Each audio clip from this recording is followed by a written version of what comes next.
사도신경으로 베리트 365 시작하겠습니다. 나는 전능하신 아버지 하나님 천지의 창조주를 믿습니다. 나는 그의 유일하신 아들 우리 주 예수 그리스도를 믿습니다.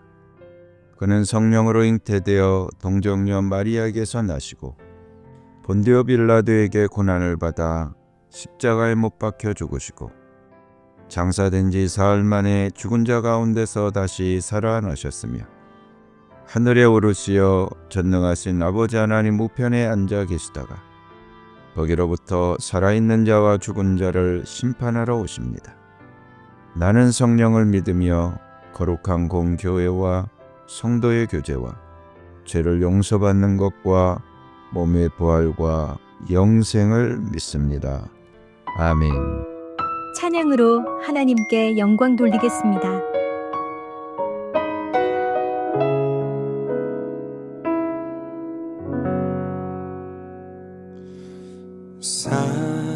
사랑하는 내 딸아, 너의 자금도 내겐 귀하다. 너와 함께 걸어가는 모든 시간이 내게 힘이라. 사랑하는 아들아, 내 연약함도 내겐 금이라. 너로 인해 잃어버린 나의 양들이 돌아오리라.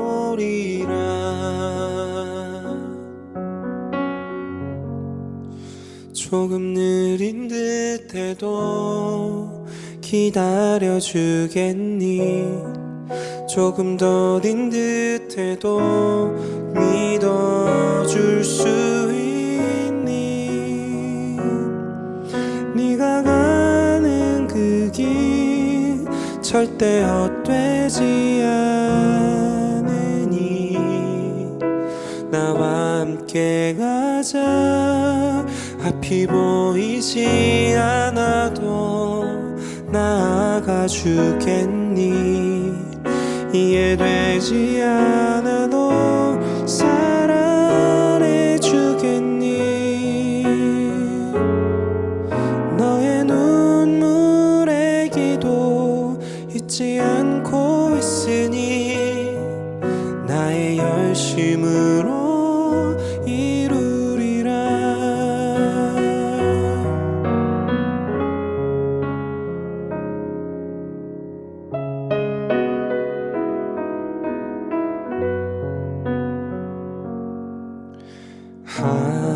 하나뿐인 사랑아, 내게 부탁이 있다. 길 잃어 지친 영혼 돌아보라. 나의 품으로 안기어라. 조금 느린 듯해도 기다려주겠니? 조금 더딘 듯해도 믿어줄 수 있니? 네가 가는 그 길 절대 헛되지 않으니 나와 함께 가자. 앞이 보이지 않아도 나아가 주겠니? 이해되지 않아도 사랑해 주겠니? 너의 눈물의 기도 잊지 않고 있으니 나의 열심으로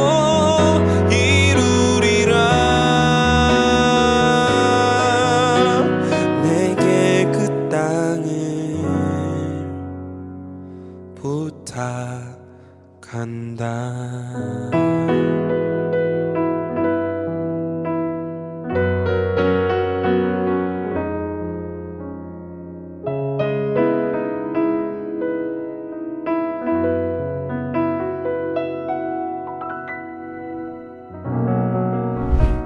오늘 하나님이 나에게 주신 말씀. 히브리서 9장. 첫 번째 언약에도 예배 규정과 세상에 속한 성소가 마련되어 있었습니다. 한 장막을 지었는데 곧 첫째 칸에 해당하는 장막입니다. 그 안에는 촛대와 상이 있고 빵을 차려 놓았으니 이곳을 성소라고 하였습니다. 그리고 둘째 휘장 뒤에는 지성소라고 하는 장막이 있었습니다. 거기에는 금으로 만든 분향제단과 온통 금으로 입힌 언약궤가 있고 그 안에는 만나를 담은 금 항아리와 싹이 난 아론의 지팡이와 언약을 새긴 두 돌판이 들어 있었습니다. 그리고 그 언약궤 위에는 영광에 빛나는 그룹들이 있어서 속죄판을 그 날개로 내리덮고 있었습니다. 지금은 이것들을 자세히 말할 때가 아닙니다. 이것들이 이렇게 마련되어 있어서 첫째 칸 장막에는 제사장들이 언제나 들어가서 제사 의식을 집행합니다. 그러나 둘째 칸 장막에는 대제사장만 1년에 한 번만 들어가는데 그때에는 반드시 자기 자신을 위하여 또 백성이 모르고 지은 죄를 사하기 위하여 바칠 피를 가지고 들어갑니다.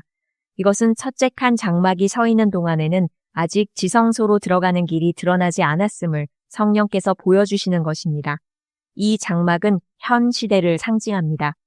그 장막 제1을 따라 예물과 제사를 드리지만 그것이 의식 집례자의 양심을 완전하게 해주지는 못합니다. 이런 것은 다만 먹는 것과 마시는 것과 여러 가지 씻는 예식과 관련된 것이고 개혁의 때까지 육체를 위하여 부과된 규칙들입니다.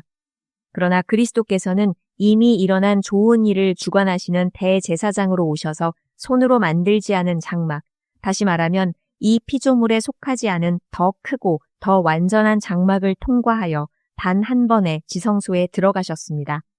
그는 염소나 송아지의 피로서가 아니라 자기의 피로서 우리에게 영원한 구원을 이루셨습니다. 염소나 황소의 피와 암송아지의 죄를 더러워진 사람들에게 뿌려도 그 육체가 깨끗하여져서 그들이 거룩하게 되거든. 하물며 영원한 성령을 힘입어 자기 몸을 흠없는 제물로 삼아 하나님께 바치신 그리스도의 피야말로 더욱더 우리들의 양심을 깨끗하게 해서 우리로 하여금 죽은 행실에서 떠나서 살아계신 하나님을 섬기게 하지 않겠습니까? 그러므로 그리스도는 새 언약의 중재자이십니다. 그는 첫 번째 언약 아래에서 저지른 범죄에서 사람들을 구속하시기 위하여 죽으심으로써 부르심을 받은 사람들로 하여금 약속된 영원한 유업을 차지하게 하셨습니다. 유언의 효력을 논의하는 경우에는 유언한 사람이 죽었다는 확인이 꼭 필요합니다. 유언이라는 것은 유언한 사람이 죽어야만 효력을 냅니다. 유언한 사람이 살아있는 동안에는 유언은 아무런 효력이 없기 때문입니다. 이러므로 첫 번째 언약도 피 없이 세운 것은 아닙니다.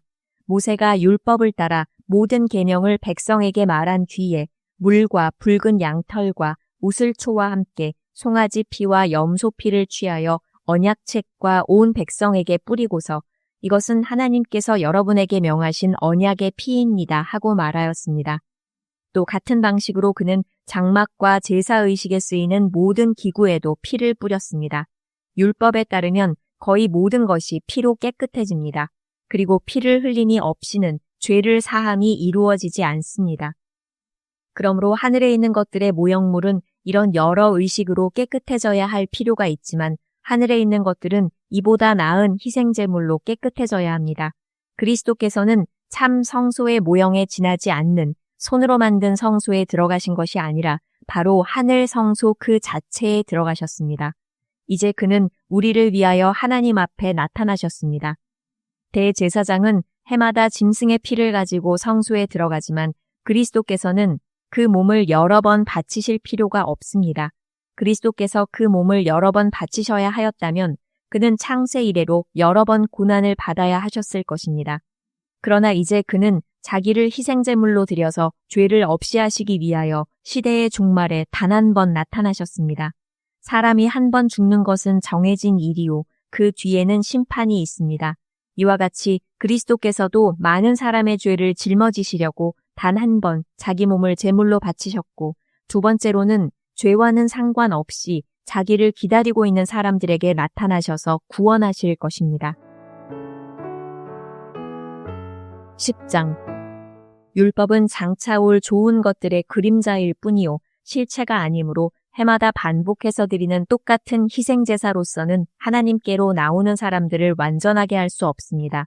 만일 완전하게 할 수 있었더라면 제사를 드리는 사람들이 한 번 깨끗하여진 뒤에는 더 이상 죄의식을 가지지 않을 것이고 따라서 제사 드리는 일을 중단하지 않았겠습니까? 그러나 제사에는 해마다 죄를 회상시키는 효력은 있습니다. 황소와 염소의 피가 죄를 없애줄 수는 없습니다. 그러므로 그리스도께서 세상에 오실 때에 하나님께 이렇게 말씀하셨습니다. 주님은 제사와 예물을 원하지 않으셨습니다. 그래서 나에게 입히실 몸을 마련하셨습니다. 주님은 번죄와 속죄제를 기뻐하지 않으셨습니다. 그래서 내가 말하였습니다.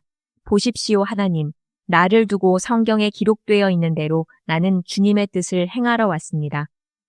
위에서 그리스도께서 주님은 제사와 예물과 번제와 속죄제를 원하지도 기뻐하지도 않으셨습니다 하고 말씀하셨습니다. 이런 것들은 율법을 따라 드리는 것들입니다. 그 다음에 말씀하시기를 보십시오. 나는 주님의 뜻을 행하러 왔습니다 하셨습니다. 그리스도께서는 두 번째 것을 세우시려고 첫 번째 것을 폐하셨습니다. 이 뜻을 따라 예수 그리스도께서 자기 몸을 단번에 들이심으로써 우리는 거룩하게 되었습니다. 모든 제사장은 날마다 제단에 서서 직무를 수행하면서 똑같은 제사를 거듭 드리지만 그러한 제사가 죄를 없앨 수는 없습니다. 그러나 그리스도께서는 죄를 사하시려고 단 한 번에 영원히 유효한 제사를 드리신 뒤에 하나님 오른쪽에 앉으셨습니다. 그리고서 그는 그의 원수들이 그의 발 아래에 굴복할 때까지 기다리고 계십니다. 그는 거룩하게 되는 사람들을 단 한 번의 희생제사로 영원히 완전하게 하셨습니다. 그리고 성령도 우리에게 증언하여 주십니다. 먼저 이렇게 말씀하셨습니다. 주님께서 말씀하신다. 그날 이후에 내가 그들에게 세워줄 언약은 이것이다. 나는 내 율법을 그들의 마음에 박아주고 그들의 생각에 새겨주겠다. 또 나는 그들의 죄와 불법을 더 이상 기억하지 않겠다. 죄와 불법이 용서되었으니 죄를 사하는 제사가 더 이상 필요 없습니다. 그러므로 형제자매 여러분, 우리는 예수의 피를 힘입어서 담대하게 지성소에 들어가게 되었습니다. 예수께서는 휘장을 뚫고 우리에게 새로운 살 길을 열어주셨습니다. 그런데 그 휘장은 곧 그의 육체입니다. 그리고 우리에게는 하나님의 집을 다스리시는 위대한 제사장이 계십니다. 그러니 우리는 확고한 믿음을 가지고 참된 마음으로 하나님께 나아갑시다. 우리는 마음에다 예수의 피를 뿌려서 죄책감에서 벗어나고 맑은 물로 몸을 깨끗이 씻었습니다. 또 우리에게 약속하신 분은 신실하시니 우리는 흔들리지 말고 우리가 고백하는 그 소망을 굳게 지킵시다. 그리고 서로 마음을 써서 사랑과 선한 일을 하도록 격려합시다. 어떤 사람들의 습관처럼 우리는 모이기를 그만하지 말고 서로 격려하여 그날이 가까워 오는 것을 볼수록 더욱 힘써 모입시다. 우리가 진리에 대한 지식을 얻은 뒤에도 짐짓 죄를 짓고 있으면 속죄의 제사가 더 이상 남아있지 않습니다. 남아있다고 예상할 수 있는 것은 무서운 심판과 반역자들을 삼킬 맹렬한 불뿐입니다. 모세의 율법을 어긴 사람도 두세 증인의 증언이 있으면 가차없이 사형을 받는데 하나님의 아들을 짓밟고 자기를 거룩하게 해준 언약의 피를 대수롭지 않게 여기고 은혜의 성령을 모욕한 사람은 얼마나 더 무서운 벌을 받아야 하겠는가를 생각해 보십시오. 원수를 갚는 것은 내가 할 일이니 내가 갚아주겠다 하고 말씀하시고 또 주님께서 그의 백성을 심판하실 것이다 하신 분을 우리는 알고 있습니다. 살아계신 하나님의 징벌하시는 손에 떨어지는 것은 무서운 일입니다. 여러분은 빛을 받은 뒤에 고난의 싸움을 많이 견디어낸 그 처음 시절을 되새기십시오. 여러분은 때로는 모욕과 환난을 당하여 구경거리가 되기도 하고 그런 처지에 놓인 사람들의 친구가 되기도 하였습니다. 여러분은 감옥에 갇힌 사람들과 고통을 함께 나누었고 또한 자기 소유를 빼앗기는 일이 있어도 그보다 더 좋고 더 영구한 재산이 있다는 것을 알고서 그런 일을 기쁘게 당하였습니다. 그러므로 여러분의 확신을 버리지 마십시오. 그 확신에는 큰 상이 붙어 있습니다. 여러분이 하나님의 뜻을 행하고서 그 약속해 주신 것을 받으려면 인내가 필요합니다. 이제 아주 조금만 있으면 오실 분이 오실 것이요. 지체하지 않으실 것이다. 나의 의인은 믿음으로 살 것이다. 그가 뒤로 물러서면 내 마음이 그를 기뻐하지 않을 것이다. 우리는 뒤로 물러나서 멸망할 사람들이 아니라 믿음을 가져 생명을 얻을 사람들입니다. 다 같이 기도하겠습니다. 나의 아버지 하나님, 2025년 1년 내내 눈동자같이 보살펴 주심을 감사합니다. 주님은 한순간도 나를 놓지 않으셨습니다. 그러나 나는 너무나 많은 시간을 주님을 멀리했습니다. 회개하오니 예수님의 보혈로 씻어 주옵소서. 주님은 조건 없이 사랑해 주셨는데 나는 너무나 많은 조건을 붙였습니다. 고개조차 들기 부끄럽습니다. 아가페로 사랑해 주시는 주님을 다시 한번 내가 앙망하나이다. 주님, 나는 죽음보다 더 억울한 후회라는 것을 하지 않기를 간절히 기도합니다. 나를 통해 가족과 지인이 구원되어 한 점 부끄러움 없는 삶이 되기를 간곡히 기도드립니다. 모든 상황과 문제를 통해 나와 가족이 예수님을 믿게 되기를 기도합니다. 12월은 성탄절이 있는데 나도 누군가를 사랑하는 달이 되기를 소망합니다. 주님이 주목하시는 그 사람을 찾고 섬기고 베풀고 꼭 나누게 하옵소서. 나의 주 예수님은 무슨 일이든 합력하여 반드시 선을 이루심을 믿습니다. 한 해를 마무리하는 12월에 우리 주님이 좋은 일을 예비해 두심을 믿으며 예수님의 이름으로 기도드립니다. 아멘. 주님께서 가르쳐 주신 기도로 예배 마치겠습니다. 하늘에 계신 우리 아버지, 아버지의 이름을 거룩하게 하시며 아버지의 나라가 오게 하시며 아버지의 뜻이 하늘에서와 같이 땅에서도 이루어지게 하소서. 오늘 우리에게 일용할 양식을 주시고 우리가 우리에게 잘못한 사람을 용서하여 준 것 같이 우리 죄를 용서하여 주시고 우리를 시험에 빠지지 않게 하시고 악에서 구하소서. 나라와 권능과 영광이 영원히 아버지의 것입니다. 아멘.